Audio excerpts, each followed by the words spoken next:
കാണുന്ന കാണുന്നതാണ്.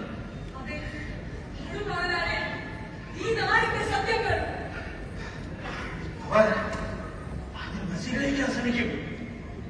വഴങ്ങിയില്ലെങ്കിൽ ഭീഷണിപ്പെടുത്തും. ഏത് പ്രായത്തിലൂടെയും അവർ അധികാരം നിലനിർത്തും.